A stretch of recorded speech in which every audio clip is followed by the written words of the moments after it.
Bona tarda, companys i companyes. En primer lloc, felicitar el company Edu, cocoordinador i amb el que d'ara en endavant haurem de compartir la responsabilitat de posar en pràctica tot el que de manera gairebé unànim hem anat validant al llarg d'aquest procés de debat i a la jornada d'avui mateix. Volia donar les gràcies a les companyes de la direcció d'Esquerra Unida de Catalunya, a les integrants de la coordinadora que han dipositat la seva confiança per fer aquesta tasca i per cometre aquest repte, i esperem comptar amb l'aportació militant de totes i cada una de les seves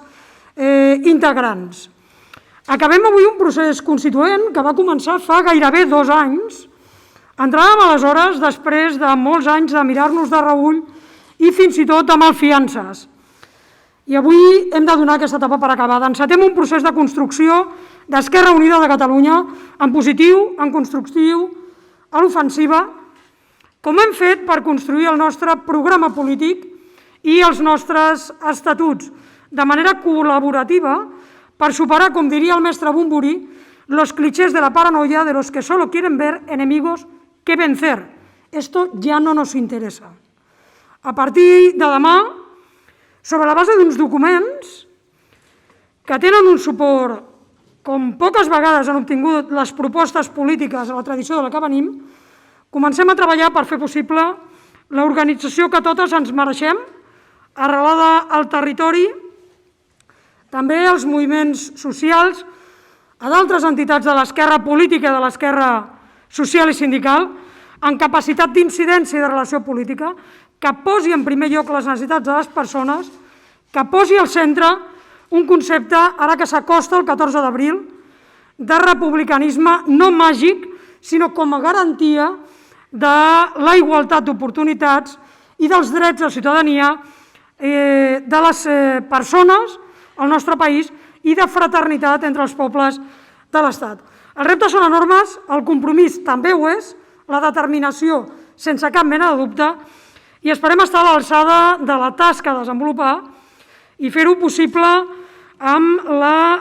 implicació política de totes vosaltres. Voldria donar les gràcies a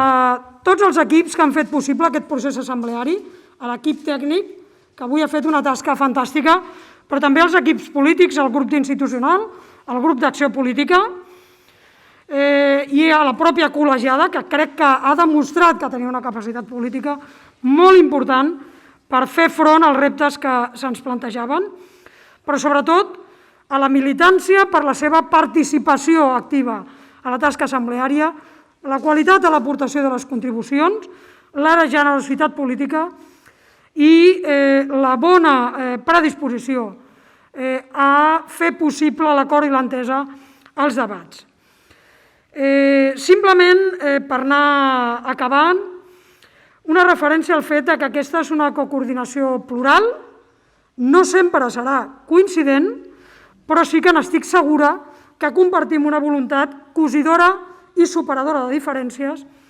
i de les diferències existents fins avui, però de les que es puguin generar en endavant, perquè crec que quan hi ha voluntat política és possible superar les dificultats que ens trobem. Diuen que sols no es pot fer res, que sols no es pot, però en companyia sí. I amb vosaltres tot ho podem perquè juntes som més i més fortes. Moltes gràcies.